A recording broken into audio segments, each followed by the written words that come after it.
Hi friends, good morning. Voice ನಾನು ಕೊಡಬೇಕಾದ್ರೆ ಒಂದು ಸ್ವಲ್ಪ ತುಂಬ ಡಿಸ್ಟರ್ಬೆನ್ಸ್ ಆಗಿತ್ತು. ಸೊ ಹಾಗಾಗಿ ವಾಯ್ಸ್ ಓವರ್ನ ಕೊಡ್ತಾಯಿದ್ದೀನಿ. ಇವತ್ತು ಮಂಗಳವಾರ ಆದ್ದರಿಂದ ನಾಗರಕಲ್ಲಿಗೆ ಹೋಗಿ ಪೂಜೆ ಮಾಡ್ಕೊಂಡು ಬರೋಣ, ಒಂದು 9 ವಾರ ಅಂತ ಹೇಳಿ ಅಂದ್ಕೊಂಡಿದ್ದೀನಿ. ಅದಕ್ಕೋಸ್ಕರ ಬೆಳಗ್ಗೆ ಒಂದು 5 ಗಂಟೆಗೆ ಎದ್ದು ಮನೆಯಲ್ಲೆಲ್ಲ ಕೆಲಸಗಳೆಲ್ಲ ಮುಗಿಸಿ ಹೋಗಿ ಪೂಜೆ ಎಲ್ಲ ಮಾಡ್ಕೊಂಡು ಬಂದೆ. ಪೂಜೆ ಎಲ್ಲ ಮನೆಗೆ ಮಾಡ್ಕೊಂಡು ಬರೋಷ್ಟರಲ್ಲಿ 6:45 ಆಗಿತ್ತು ಟೈಮು. ಸೊ ಅದಾದ ನಂತರ ಮತ್ತೆ ಪೂಜೆಗೆಲ್ಲ ರೆಡಿ ಮಾಡ್ಕೊಂಡು ಮನೆಯಲ್ಲಿ ಕೂಡ ಗಣೇಶನಿಗೆ ಮತ್ತು ಸುಬ್ರಹ್ಮಣ್ಯಗೆ ಪೂಜೆ ಮಾಡ್ಕೊಂಬಿಡೋಣ, ದುರ್ಗಾ ಪರಮೇಶ್ವರಿ ಅಮ್ಮನವ್ರಿಗೆ ಅಂತ ಹೇಳಿ ಪೂಜೆಗೆಲ್ಲ ರೆಡಿ ಮಾಡಿಕೊಂಡು ದೀಪ ಎಲ್ಲ ಹಚ್ಕೊಂಡು ಪೂಜೆ ಕೂಡ ಎಲ್ಲ ಮುಗಿಸ್ಕೊಂಡೆ. ಇನ್ನು ನಾಳೆ ಗುರುವಾರ, ಗುರುಪುಷ್ಯಮಿ ಯೋಗ ಬಂದಿರೋದು ತುಂಬಾ ವಿಶೇಷ. ಅದರಿಂದ ಒಂದು ಚಿಕ್ಕ ಪರಿಹಾರವನ್ನು ಹೇಳ್ತೀನಿ ನೋಡಿ, ಇದನ್ನು ಮಾಡ್ಕೊಳ್ಳಿ. ಈ ಒಂದು ರೆಮಿಡಿ ತುಂಬ ಜನಕ್ಕೆ ಪರಿಹಾರ ಕೊಟ್ಟಿದೆ. ಸೊ ಹಾಗಾಗಿ ನಾನು ನಿಮಗೂ ಇದನ್ನ ಶೇರ್ ಮಾಡ್ತಾಯಿದ್ದೀನಿ. ಇದನ್ನು ನೀವು ನಾಳೆ ಗುರುವಾರ ಸ್ಟಾರ್ಟ್ ಮಾಡಿ, ಯಾಕಂದರೆ ನಾಳೆ ಗುರುಪುಷ್ಯಾಮೃತ ಯೋಗ ಇರೋದ್ರಿಂದ ತುಂಬಾ ಒಳ್ಳೆಯದು. ಇದನ್ನ ಕಂಟಿನ್ಯೂಸ್ ಆಗಿ ನೀವು 7 ದಿನ ಮಾಡಬೇಕು. ಸೊ ನಾನು ವೀಡಿಯೋದಲ್ಲಿ ನೀಟಾಗಿ ನಿಮಗೆ ತಿಳಿಸಿದ್ದೀನಿ, ವೀಡಿಯೋನ ಕೊನೆವರೆಗೂ ನೋಡಿ. ಒಂದು ಸ್ವಲ್ಪ ನಾನು ಇಲ್ಲಿ ಬ್ಯಾಕ್ಗ್ರೌಂಡ್ ವಾಯ್ಸ್ನ ನಿಮಗೆ ಕೊಟ್ಟಿರ್ತೀನಿ, ಯಾಕಂದರೆ ಮನೇಲಿ ಸ್ವಲ್ಪ ಕೆಲಸಗಳು ಜಾಸ್ತಿ. ಪೂಜೆಗೆ ಮನೆಯೆಲ್ಲ ಕ್ಲೀನಿಂಗ್ ಮಾಡ್ಕೊಳ್ಳೋಣ ಅಂತ ಹೇಳಿ ನಿಮ್ಮೆಲ್ಲರ ಮೆಚ್ಚಿನ ಗುರುಗಳು ನಮ್ಮ ರಾಯರು, ಶ್ರೀ ರಾಘವೇಂದ್ರ ರಾಯರು, ಶ್ರೀ ಗುರುದೇವರು, ನಮ್ಮೆಲ್ಲರ ಅಚ್ಚುಮೆಚ್ಚಿನ ಈ ಕಲಿಯುಗದಲ್ಲಿ ಜನರ ಸಾಕಷ್ಟು ಸಂಕಷ್ಟಗಳನ್ನು ಕಳೆಯುತ್ತಿರುವಂತಹ ನಮ್ಮ ಕಾಮಧೇನು ಕಲ್ಪವೃಕ್ಷ ನಮ್ಮ ಗುರುರಾಯರಿಗೆ ವಂದನೆಗಳು. ಈ ಒಂದು ರಾಯರ ಸಂಕಲ್ಪವನ್ನು ಮಾಡಿ ನೋಡಿ, ನಿಮ್ಮೆಲ್ಲ ಕಷ್ಟಗಳು ನಿವಾರಣೆ ಆಗುತ್ತೆ. ರಾಯರಿಗೆ 7 ದಿನಗಳ ಸಂಕಲ್ಪವನ್ನು ಮಾಡುವುದರಿಂದ ನಿಮ್ಮೆಲ್ಲ ಕಷ್ಟಗಳು ಪರಿಹಾರ ಆಗುವುದರ ಜೊತೆಗೆ ರಾಯರ ಅನುಗ್ರಹ ಕೂಡ ಸಿಗುತ್ತೆ. ನಿಮಗೇನೇ ಸಂಕಷ್ಟ ಇದ್ರೂ, ಏನೇ ಸಮಸ್ಯೆಗಳು ಇದ್ರೂ ರಾಯರಿಗೆ ಈ 7 ದಿನಗಳ ಸಂಕಲ್ಪವನ್ನು ಮಾಡಿ. ತುಂಬ ಜನ ತೆಂಗಿನಕಾಯಿ ಸಂಕಲ್ಪವನ್ನು ಕೂಡ ಮಾಡ್ತಾರೆ. ಹಾಗೆ ಕೊಬ್ಬರಿ ಎಣ್ಣೆ ದೀಪವನ್ನು ಹಚ್ಚಿ ಕೂಡ ರಾಯರಿಗೆ ಸಂಕಲ್ಪವನ್ನು ಮಾಡಿ ಪೂಜೆಯನ್ನು ಮಾಡಿ ತುಂಬ ಜನ ವಿಶೇಷವಾಗಿ ಫಲವನ್ನು ಪಡೆದುಕೊಂಡಿದ್ದಾರೆ. ಅದಷ್ಟೇ ಅಲ್ಲ, 9 ದಿನ 11 ಕಾಯಿನನ್ನು ಕಟ್ಟಿ ಆ ಒಂದು ವ್ರತವನ್ನು ಸಹ ಮಾಡಿ ರಾಯರ ಅನುಗ್ರಹವನ್ನು ಪಡೆದುಕೊಂಡಿದ್ದಾರೆ.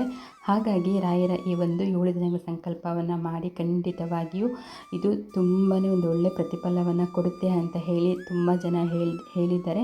ಹಾಗಾಗಿ ಈ ಒಂದು ಮಾಹಿತಿಯನ್ನು ನಿಮ್ಮ ಜೊತೆಗೆ ಇವತ್ತು ನಾನು ಶೇರ್ ಮಾಡ್ತಾಯಿದ್ದೀನಿ.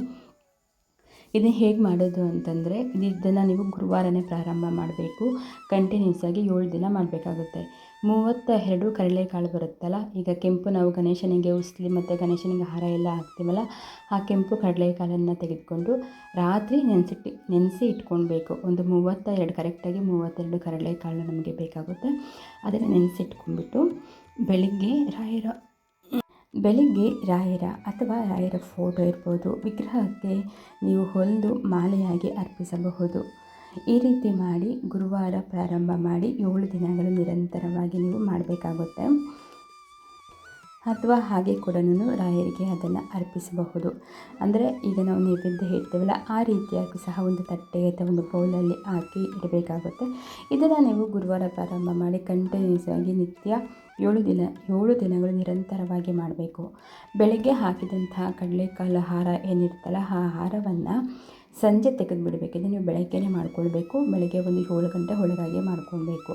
ಬೆಳಗ್ಗೆ ಹಾಕಿದಂತಹ ಕಡಲೆಕಾಳು ಹಾರವನ್ನು ಸಂಜೆ ತೆಗೆದುಬಿಟ್ಟು ಅದನ್ನು ಹಸುವಿಗೆ ತಿನ್ನೋದಕ್ಕೆ ಕೊಡಬೇಕು. ಅಂದರೆ ಹಸುವಿನ ಬಾಯಿಗೆ ಕೊಟ್ಬಿಡಿ. ದಾರನೆಲ್ಲ ನೀಟಾಗಿ ತೆಗೆದುಬಿಟ್ಟು ಕಡಲೆಕಾಳನ್ನು ಮಾತ್ರ ಹಸುವಿಗೆ ಕೊಡಿ, ದಾರ ಸಮೇತ ಕೊಡೋದಕ್ಕೆ ಹೋಗಬೇಡಿ. ಈ ರೀತಿ ಮಾಡೋದ್ರಿಂದ ಏನಾಗುತ್ತೆ, 7 ದಿನಗಳಲ್ಲಿ ನಿಮ್ಮ ಏನು ಸಂಕಲ್ಪ ಇದೆಯಲ್ಲ ಅದು ನಿಮ್ಮ ಇಷ್ಟಾರ್ಥಗಳು ಎಲ್ಲವೂ ನೆರವೇರುತ್ತದೆ.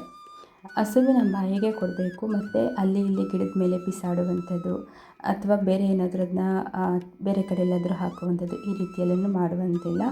ನಮ್ಮ ಕಾಮಧೇನು ರಾಯರ ಜೊತೆಯಲ್ಲಿ ಸದಾ ಇರೋದರಿಂದ ಅದನ್ನು ಹಸುವಿಗೆ ಮಾತ್ರನೇ ಕೊಡಬೇಕು. ಇನ್ನು ಆದಷ್ಟು ಕೊಬ್ಬರಿ ಎಣ್ಣೆಯಲ್ಲಿ ದೀಪವನ್ನು ಹಚ್ಚಿ ರಾಯರಿಗೆ 7 ದಿನ ಸಂಕಲ್ಪವನ್ನು ಮಾಡಿಕೊಂಡು ಈ 32 ಕಡಲೆಕಾಳು ಹಾರವನ್ನು ರಾಯರ ವಿಗ್ರಹ ಅಥವಾ ಫೋಟೋಕ್ಕೆ ಅರ್ಪಿಸಿ 108 ಸಾರಿ ಓಂ ಗುರುದೇವಾಯ ನಮಃ ಅಥವಾ ಓಂ ಶ್ರೀ ರಾಘವೇಂದ್ರಾಯ ನಮಃ ಅಂತ ಹೇಳಿ ನಿತ್ಯ ಒಂದು 108 ಸಾರಿ ರಾಯರ ನಾಮಜಪವನ್ನು ಮಾಡಿಕೊಳ್ಳಿ. ಖಂಡಿತವಾಗಿಯೂ ರಾಯರು ನಿಮ್ಮ ಸಂಕಲ್ಪವನ್ನು ನೆರವೇರಿಸ್ಕೊಡ್ತಾರೆ. ತುಂಬ ಜನ ಈ ಒಂದು ಸಂಕಲ್ಪವನ್ನು ಮಾಡಿ ಪರಿಹಾರವನ್ನು ಕಂಡುಕೊಂಡಿದ್ದರೆ ರಾಯರ ಅನುಗ್ರಹ ಕೂಡ ಅವರಿಗೆ ಸಿಕ್ಕಿದೆ. ಹಾಗಾಗಿ ಈ ವಿಡಿಯೋ ನಿಮಗೆ ಶೇರ್ ಮಾಡಿದ್ದೀನಿ. ಯಾರಿಗೆಲ್ಲ ಏನಾದರೂ ಸಮಸ್ಯೆ ಸಂಕಷ್ಟಗಳು ಇತ್ತು ಅಂತಂದರೆ ಅಂಥವ್ರಿಗೆ ಈ ವಿಡಿಯೋನ ಶೇರ್ ಮಾಡಿ. ನಿಮಗೇನಾದರೂ ಯೂಸ್ಫುಲ್ ಅಂತ ಅನಿಸಿದ್ರೆ ನೀವು ಅಷ್ಟೇ ಇದನ್ನು ಮಾಡ್ಕೊಳ್ಬಹುದು. ಇನ್ನು ನಾಳೆ ಗುರುವಾರದಿಂದ ಪ್ರಾರಂಭ ಮಾಡಿ ಮುಂದಿನ ಬುಧವಾರಕ್ಕೆ ಇದನ್ನು ಕಂಟಿನ್ಯೂಸ್ ಆಗಿ ಕಂಪ್ಲೀಟ್ ಆಗುತ್ತೆ.